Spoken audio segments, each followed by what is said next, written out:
kids. Welcome to the Proper Adjective. And guess what? This, I believe, is the last of the special adjectives.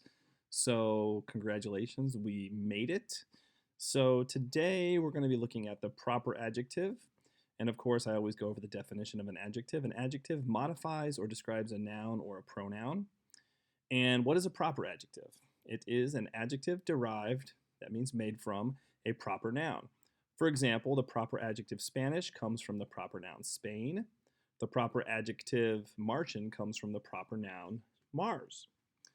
And the symbol for the proper adjective is this guy right here. Okay, looks kind of like the proper noun, the yellow on top of the blue there.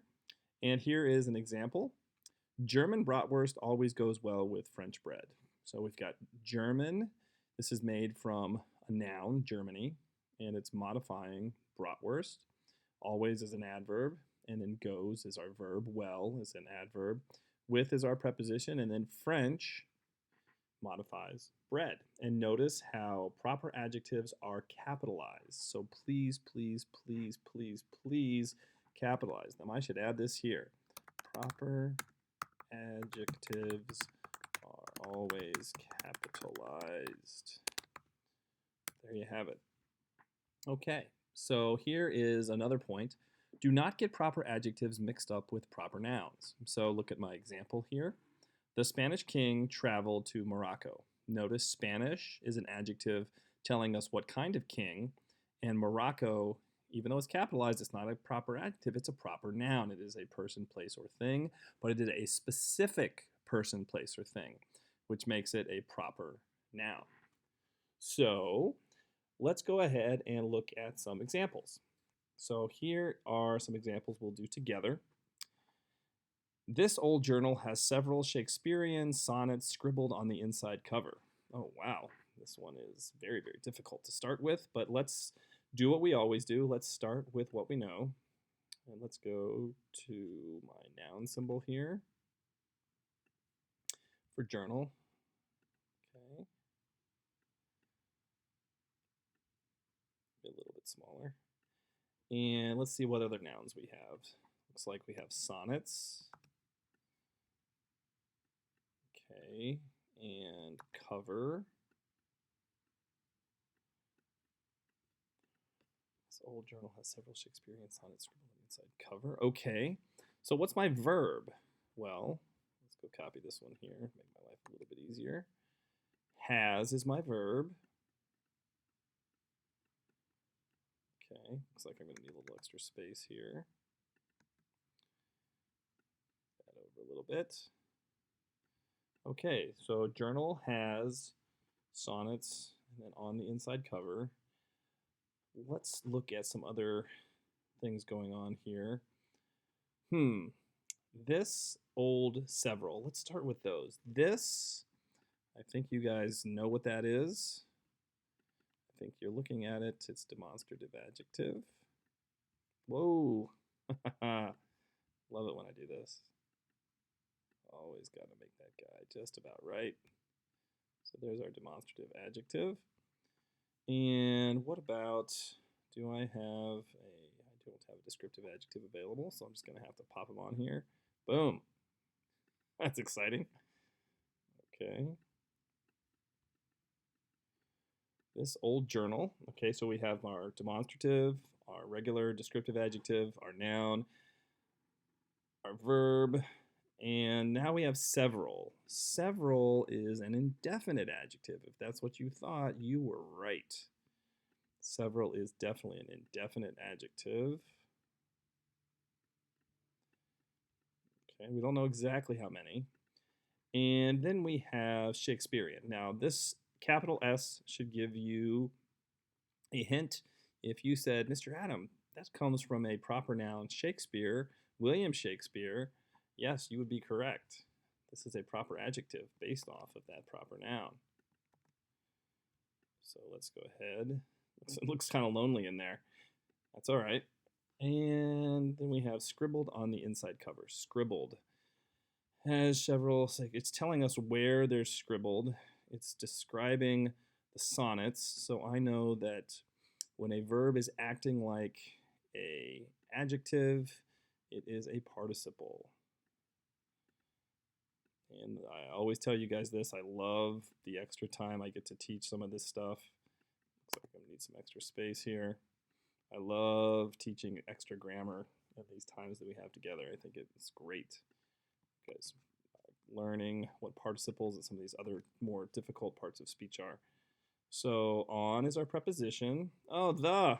How could we not have our trusty article? There it is. Perfect.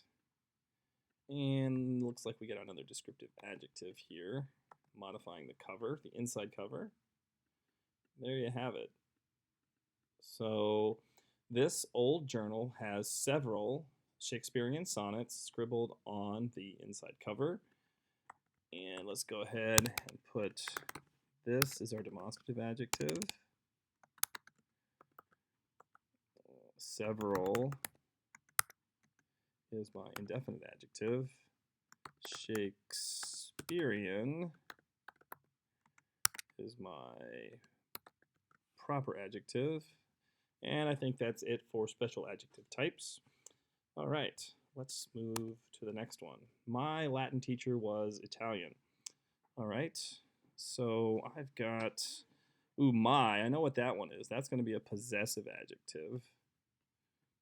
But I should start with the verb. Yeah, I should do that first. Was. Was is a form of the verb to be, and it's all on its own, which means it's not part of any verb tenses, which makes it a linking verb.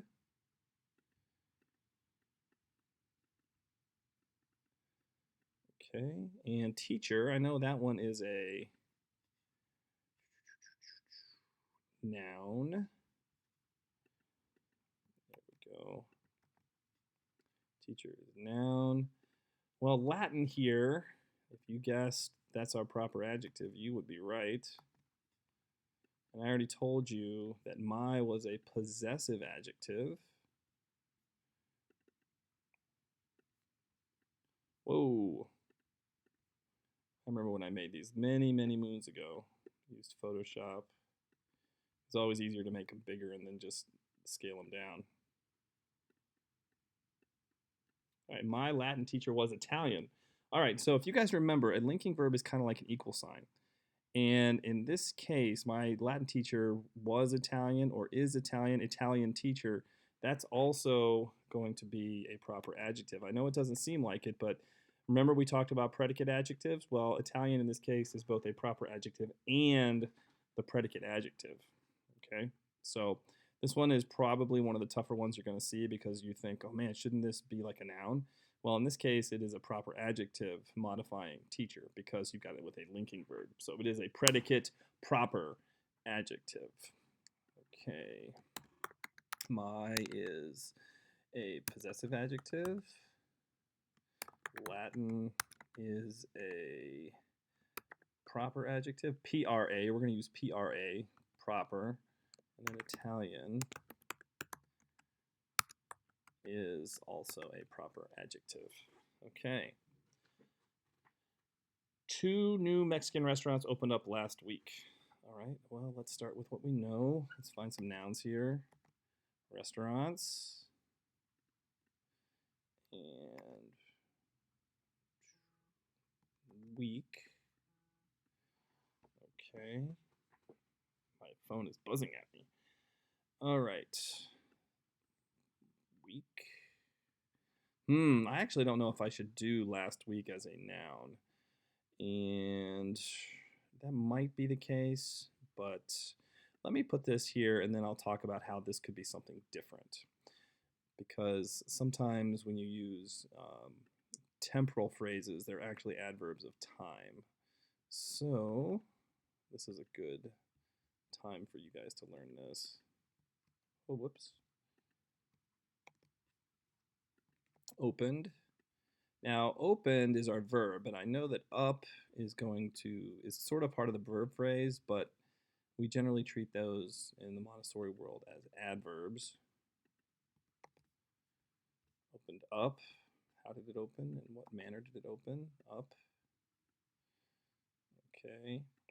And so last week, so what I am going to do is I'm going to tell you what I think this is. I'm going to get rid of that noun, and I'm going to say that this whole phrase last week is adverbial because it's telling us when we opened up. So this is something you rarely ever seen me do, but I'm using an adverb over 2 words. So get excited, kids, because this is really something that I've tried to avoid doing, but I accidentally did it. And so now I'm on the spot, and I'm telling you this is answering when, so it's adverbial here. All right, this is exciting. All right, let's do 2 new Mexican restaurants.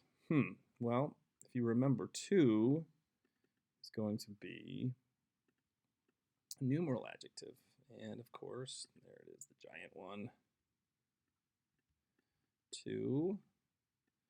And new is a regular adjective. Okay. And Mexican in this case is going to be our proper adjective. I don't feel good that descriptive adjective is just a little too big. There we go. I feel a little bit better about that. All right. So 2 new Mexican restaurants opened up last week. Interesting. I love this. This last week, temporal. All right. So 2 is a numeral adjective. Mexican is a proper adjective, and I think that's it for this one. So these are our samples. We got a little exciting work here with the last week as an adverbial phrase there, and we did a little participles here. We have a little participle here with scribbled on the inside cover. This is whole adjectival describing the sonnets. What are they? They're scribbled on the, what kind are they? They're the kind that are scribbled on the inside cover. So these are the examples, and you can use them. Oh, I got one more for you. Why don't you like Mediterranean food? Well, let's see. Let's stick with what we know. Oh no, there's another adjective type. I said that we were almost done, but I forgot one. It was the one that I would be doing here, which is why I'm going to delete this and save this for later. I'm also getting used to doing shorter videos now, kids, because I'm finding that shorter videos are better. So I'll delete that one for now and say, unfortunately, we're not done with adjectives yet. We have interrogatives to do. But here is your follow-up work. So do these Montessori sentences below. Get it? And if you print this out, use colored pencils and label all the parts of speech. Write the proper adjectives and the label PRA under or next to each sentence. Since you know the demonstrative, the indefinite, the numeral, and the possessive adjective, you can label those with DA, IA, NA, and PA when they appear. And my example is Montessori schools teach with concrete materials.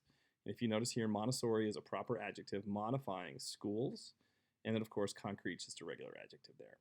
And then I'll just give you a little preview here. There's your first sentence. The 4th of July is an American holiday. Your English muffin is on the kitchen table. The diligent archaeologist uncovered an ancient Roman villa. And the Greek poets huddled around the blazing fire. And those 3 wolves slept comfortably in their den. Okay? Actually, no, that is not going to be yours because that one was left behind from last time. I've got to give you a new sentence. But guess what? That's going to be question mark. We'll find out what that's going to be when you do your follow-up work. All right, so let me make sure I save this. This has been a presentation on the proper adjective and how to use it, and I hope you enjoy your follow-up work. Have a great day, kids. Bye.